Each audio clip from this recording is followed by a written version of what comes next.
Glen Burnie, Maryland. Okay, that's where we're at. Yeah. Kevin Blanch, this is Jill. Pancreatic cancer survivor.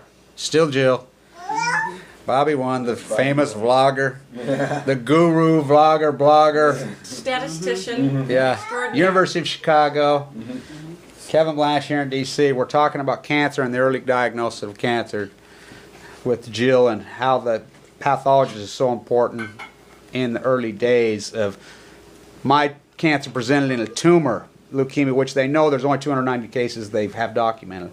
I think it happens millions of times. Yes. And automatically they just want to cut them out. Correct. The worst thing you can do with leukemia tumor, and they know that it presents tumor, is extremely hardcore aggressive. Yes. The survival rate is very, very low. But they don't know. The survival rate, I'm living proof that maybe the survival rate would be a lot better if we could get proper diagnosis. So we want people to understand and know that if you get sick, the science of cancer via nuclear fallout, and I don't know how anybody doesn't argues with that it isn't nuclear fallout, because my father dies of the exact same disease I have. His didn't present tumors. He had acute ballastic, of course. Right. Which, believe it or not, there's this little white band that I wear is a 19-year-old girl named Cheyenne. Oh. She's alive, and she has acute ballastic. They used to say it was a 100% death sentence. Now, when I'm doing my early videos, I'm saying it causes acute ballastic leukemia, which is a 100% death sentence. That's what my dad died of. There's a girl alive in our hospital that has it. Maybe it's changed. She's changing. I mean, she's been through hell and back 9 million times. I mean, you see that picture with that girl who's naked and she's got her hands over her nipples and everything. She's so beautiful. Yes. That's her. No, okay. That's her, Cheyenne. And she took a lot of shit for doing those photo shoots. But I was really supportive. And then, of course, her little friend from Chernobyl, who's gone now, when I did that one hanging out of my chest, she was going to put Band-Aids over her nipples and do it naked in, support of Femme and Pussy Riot. Yes. She died 4 days before it happened. Oh, no. But, talk about yours a little bit, Jill. Mine was called islet of l.l.n. It's the same cancer that Steve Jobs had. It involves both the pancreas and the liver. Survival rate extremely low, like 5% for 5 years, and less than that at 15, almost none. Yeah. I got real lucky because the tumor in my pancreas, unlike Patrick Swayze, now I don't know where Steve's was, but Patrick's was down in the tail of the pancreas. Mine was up at the head of the pancreas near the common bile duct. And as a result of doing coffee enemas, I was able to get my tumor fell out of the head of my pancreas. So you use coffee enemas? I use coffee enemas, wow. Yes. But what I was also discussing with one of our friends, Stacy Anderson, she was talking about her mother's cancer. Last night we were talking about you and I and about us and the talk and spending these last few days together. And she was saying that her mother, when she got sick, she died in 17 days in the hospital from diagnosis to death. But she had a real young, brand new oncologist come see her, and Stacy was there, and he said, I don't want to start chemo, you're not strong enough, I want you to do diet, I want to do a couple of things, and he got her eating well, and she was doing well in the hospital, and then a bigwig oncologist came in and just dissed this young guy and said, well, what are we going to do with this woman? I mean, and put her on chemo immediately and radiation, and she was dead in 5 days. Well, here's the thing. A lot of people need to know this. In my case, because I've taken a lot of shit because I've taken contemporary medicine as far as the heavy chemo. Right. But in AML, leukemia, it's extremely radical and extremely aggressive. Right. It can kill you in days. Right. I had no other option, absolutely no other option. They couldn't try to wait, and I was already healthy, but I mean, they have to go in now because these tumors, they're free radicals. That's what I like about Thomas Ackerman using his free radical gig long before. I mean, it's all laying in us. It's all laying in every one of us. We're born with it. And something triggers it. I think Fukushima triggered mine. I really do. Yes. I think, there's no doubt. And, I live on the same parallel, but for mine to present in tumors and push away from my bone marrow in the inception, I think it's a giant curse or a giant blessing. In most cases, it's a giant curse because it's misdiagnosed. And then they gut you. It's over. As soon as you have that surgery, it's done. Because they have to chemo you. Your neutrophils go to 0, blah, blah, blah, blah, blah. Right. But I want people to know this, and I don't tell a lot of people this. Yeah, I went through 3 rounds of the heavy chemo. They wanted 5. And then they automatically bone marrow transplant. Medicine is behind the curve on this disease. Yes, it is. I got lucky to get Fimbo Peterson at LDS and Vincent Hansen, he was business partners with my famous uncle, the famous heart surgeon, who didn't even like me. Me and him's ways. You know, he was a goody Mormon. Yeah. Thomas. And he put a lot of work into my case. The pathologist had dipped mine into the wrong solution. Yes. And there's another thing Yes. The wrong diagnosis kills more cancer the pathologist. than anything else. So when you get sick, if you're not feeling well, you need to be, you know, I have 3 or 4 young oncologists, well, surgeons, that if, you know, I've been telling my attorney the whole time, they better hope I die, because I get better, I'm going to kick their ass. Yes. I really are. I know. I mean, I fought with these punks, these arrogant little punks, and it was an old man, Dr. Hansen, who's a brilliant 75. He saved my life. I mean, He didn't believe the younger doctors. He didn't. Yeah. And well, and then he went with me because I went in and I already had all the knowledge. Because I was on the internet, I found a YouTube video with 14 views of a pathologist talking about right mesentery tumors in the right mesentery of the male. For some reason, these tumors like to present in the right lower mesentery in males. Yes, they do.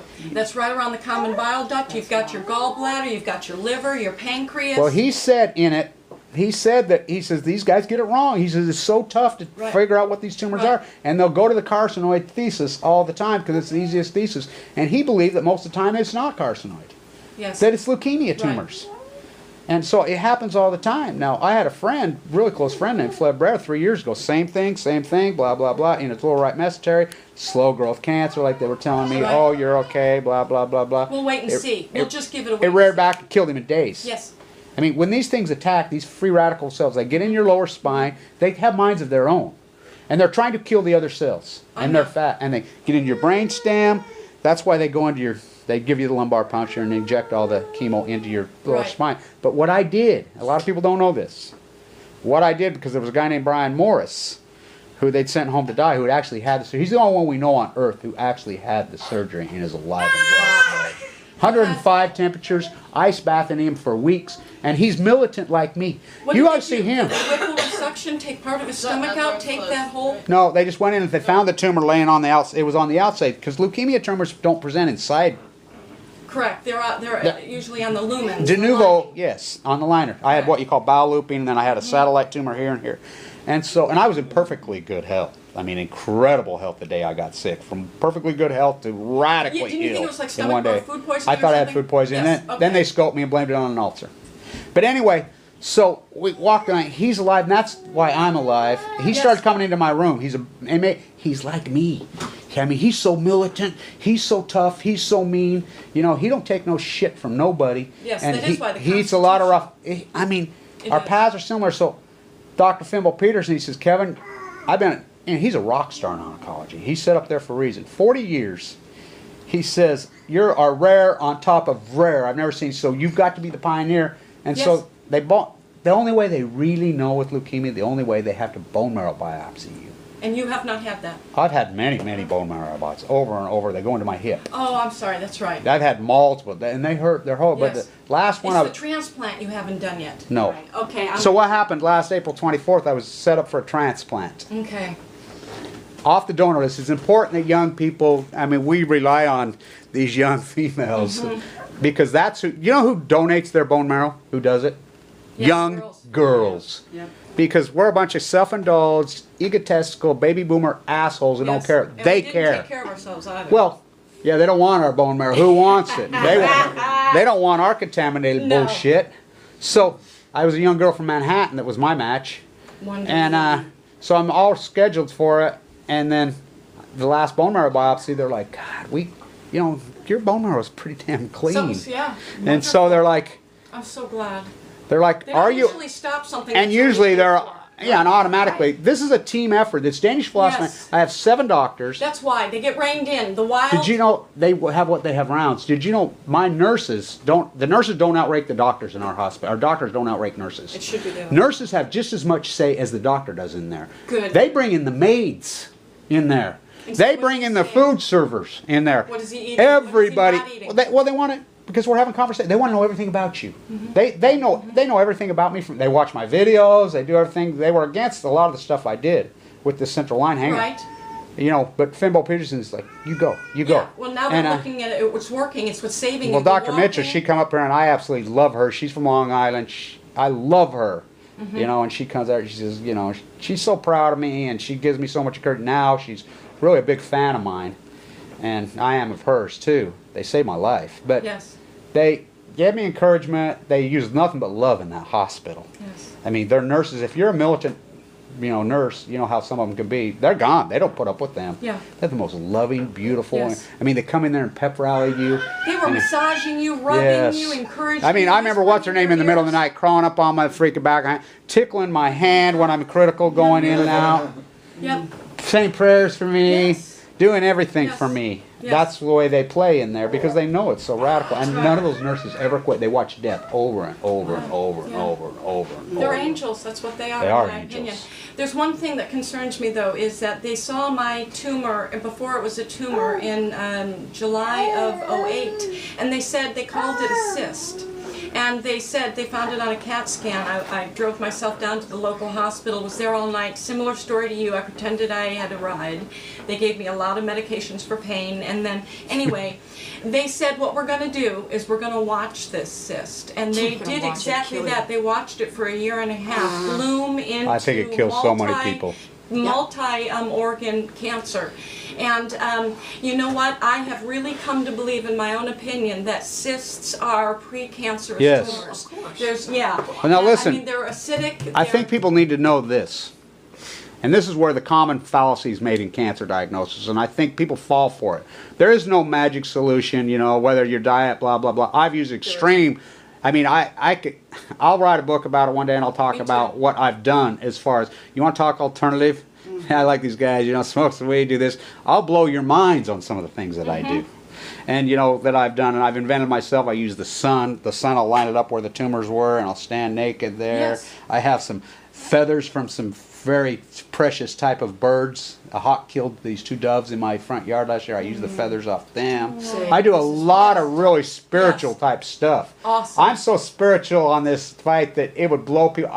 The walking meditation, Yes, that's yes, the monks. That's yes. what I do. Oh yes, you have to do the shotgun approach to cancer. These people Well, who say you just have to do- listen to yourself. You do. Your Yes. body knows how to heal. And you have to cancer. fight. Yes. You have to fight. And the thesis that I think, this is just me, we're finding out now that a lot of people that have unnecessary surgery, like back surgery, knee surgery, end up dying of cancer And 3-4 yanking years. everybody's gallbladder. We need Yes. our gallbladders.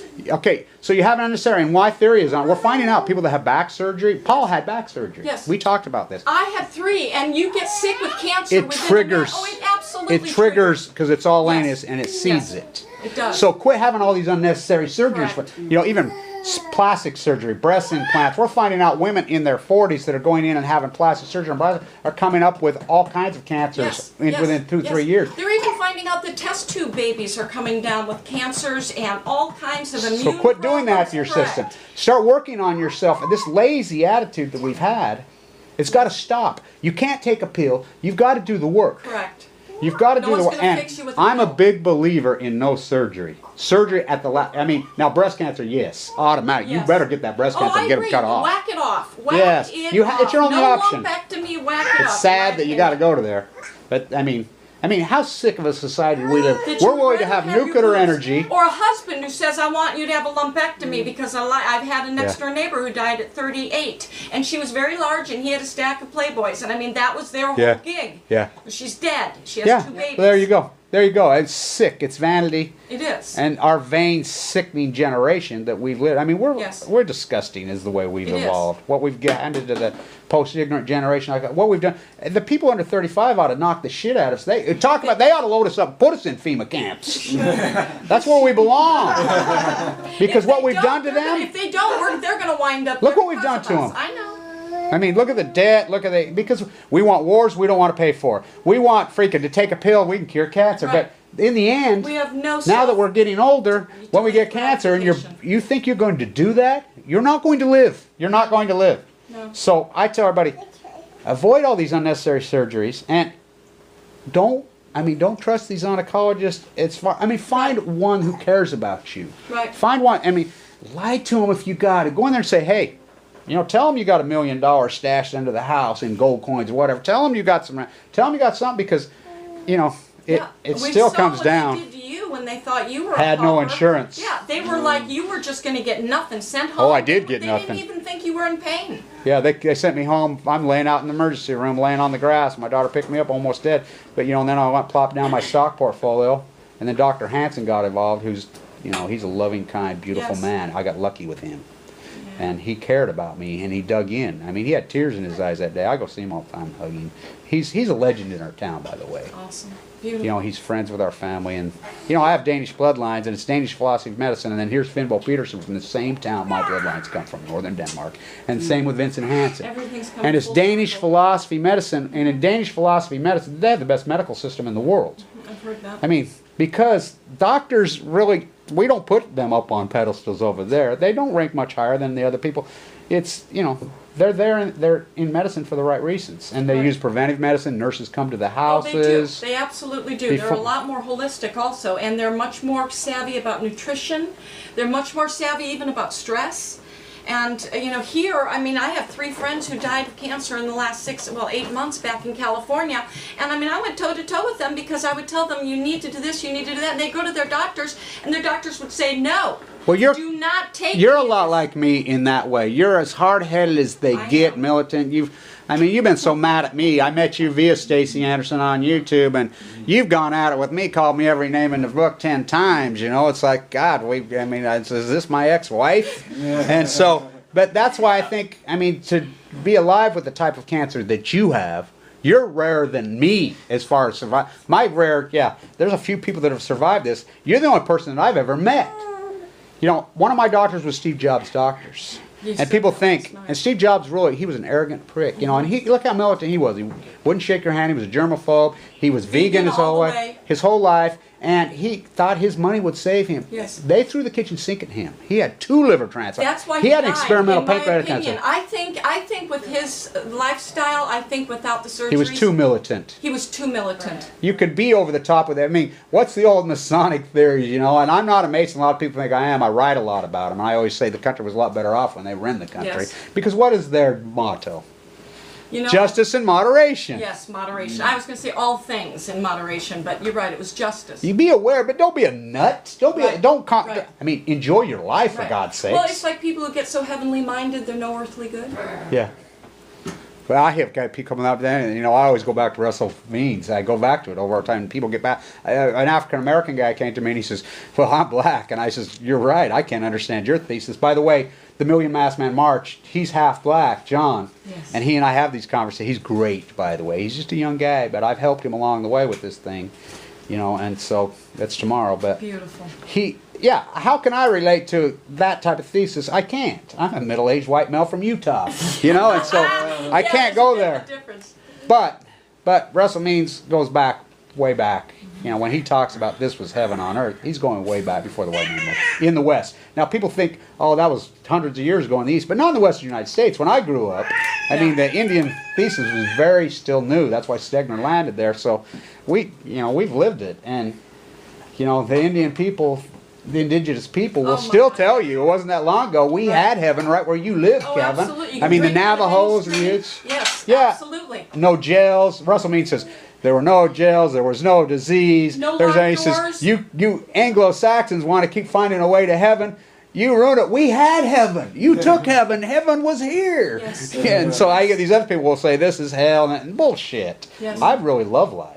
I know. And that one where you're in, I believe it was when they were going to do the bone marrow transplant. You're in and you go almost into a trance about how much you love the earth. You were talking about I the do blue love the heron, the way you were raised up on your father's knee. You go into a trance state in that. I have sent that one video to everyone I know, and I say your life scope will change if you watch this video.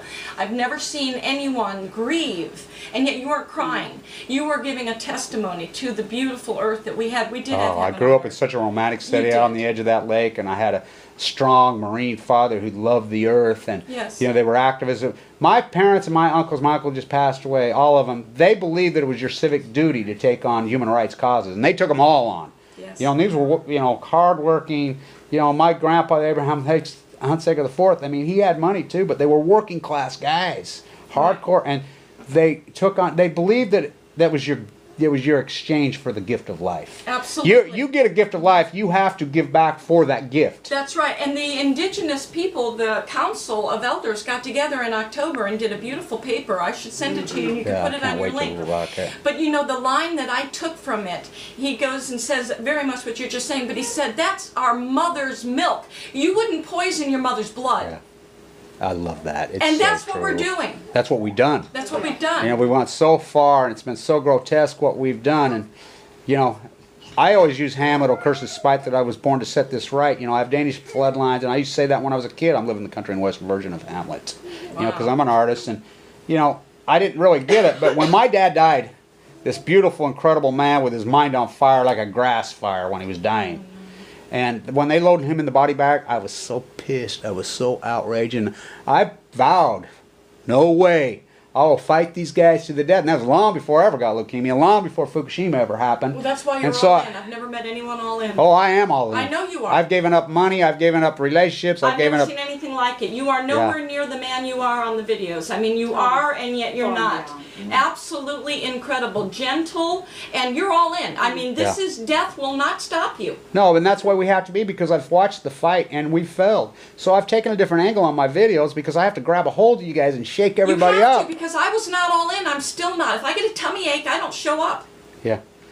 Well, but I will now. It's fight or die. No, I'm. This but and I want to show the way too for my children. You know, people can say whatever they want. When I say I gave up on the baby boomers a long time ago, I'm speaking in the aggregate, of course. Right. I did. Right. I really expect my videos to be watched years from now by their generation. Yes. And they'll say, hey, they weren't all a bunch of self-indulged, no good pricks. Right. That's there was a few that actually tried, and you know, because we didn't get this to us. Our parents handed us freaking the economy and everything on a silver platter. Well, yeah, we lived in a fairy tale. We did. We had it so made. Look what we've handed them.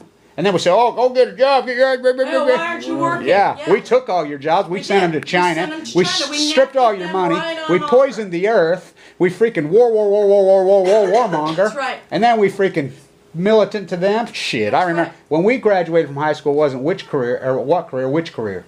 That's true. No debt, full employment, freaking, yeah, granted nuclearism was going on, but I give them a break because they didn't know back then. I mean, they were learning. Right. But that ended on April 26, 1986. Yes.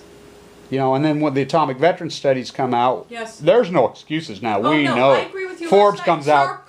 Yeah, Chernobyl should have changed everything. We should have shut nuclear down from that. Absolutely. Well, if these there had been any journalistic whores like Forbes who come out today, cancer hasn't killed out really this morning. I mean, that's the thing we're up against, these wealthy things, because they think they're above. Again, they're not above it. Steve Jobs. I think so many of them are going to die in the next decade, you know, and I don't want, I'm the type of person, I don't want anybody to die of cancer. No, I don't either. I don't even want, you know. But we do want people to have consequences, and it gets pretty frustrating when you see the elite. Yeah, they need to be in jail. Yes, and they can break all the laws and whatnot. It'll be nice to see. Now, I'm headed over right now to the Department of Energy. That's where I'm going right now. They broke ranks yesterday. They did. And America's going in, and they're here, and I just happen to be in D.C., and they're meeting at the Department of Energy today. And coming up with the plan, the U.S. is going in. Yes. It took 968... 69 days. 69 days. Yep. But, all right, I'll close this out so I got enough juice left.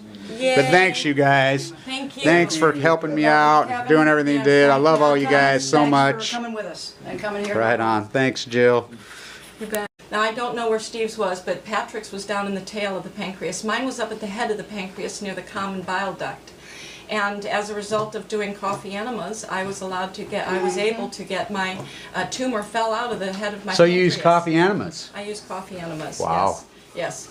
But what I was also discussing with one of our friends, Stacy Anderson, she was talking about her mother's cancer. Last night we were talking about you and I and about us and the talk and spending these last few days together. And she was saying that her mother, when she got sick, she died in 17 days in the hospital from diagnosis to death.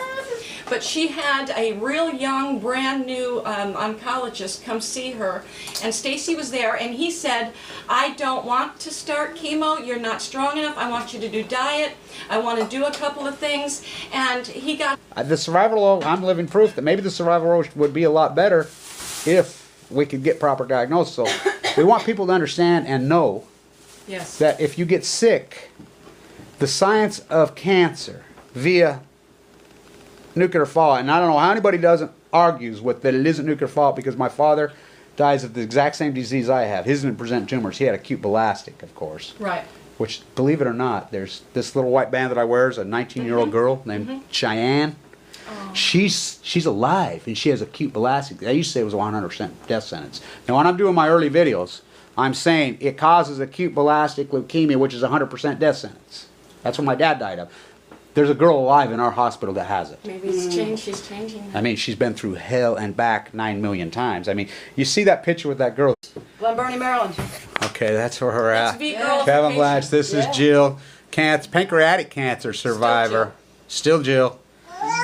Bobby One, the famous vlogger. The guru vlogger, blogger. Statistician. Yeah. Extraordinary. University of Chicago. Kevin Blanch here in D.C. We're talking about cancer and the early diagnosis of cancer with Jill, and how the pathologist is so important in the early days of my cancer presented in a tumor leukemia, which they know there's only 290 cases they have documented. I think it happens millions of times. Yes. And automatically they just want to cut them out. The Correct. worst thing you can do with leukemia tumor, and they know that it presents tumor, is extremely hardcore aggressive. Yes. The survival rate is very, very low, but they don't know. Her eating well, and she was doing well in the hospital, and then a bigwig oncologist came in and just dissed this young guy and said, well, what are we going to do with this woman? I mean, you know, and put her on chemo immediately and radiation, and she was dead in 5 days. Well, here's the thing. Well, a lot of people need to know this. In my case, because I've taken a lot of shit because I've taken contemporary medicine as far as the heavy chemo. Right. But in AML, leukemia, it's extremely radical and extremely aggressive. Right. It can kill you in days. Right. I had no other option, absolutely no other option. They couldn't try to wait, and I was already healthy, but I mean, they have to go in now, because these tumors, they're free radicals. That's what I like about Thomas Ackerman using his free radical gig line before. I mean, it's all laying in us. It's all laying in every Yes. one of us. We're Every born one with of it. us. And something triggers who's naked, and she's got her hands over her Yes. nipples and everything. She's so beautiful. Yes. That's her. No, okay. That's her, Cheyenne. And she took a lot of shit for doing those photo shoots. But I was really supportive. And then, Yes. of course, her little friend from Chernobyl, who's gone now, when I did that one hanging out of my chest, she was going to put Band-Aids over her nipples and do it naked in, support of Femme Man and Pussy Riot. Yes. She died 4 days before it happened. Oh. But, talk about yours a little bit, Jill. Mine was called islet of l.l.n. It's the same cancer that Steve Jobs had. It involves both the pancreas and the liver. Survival rate extremely low, like 5% for 5 years, and less than that at 15, almost none. Yeah. I got real lucky because the tumor in my pancreas, unlike Patrick Swayze,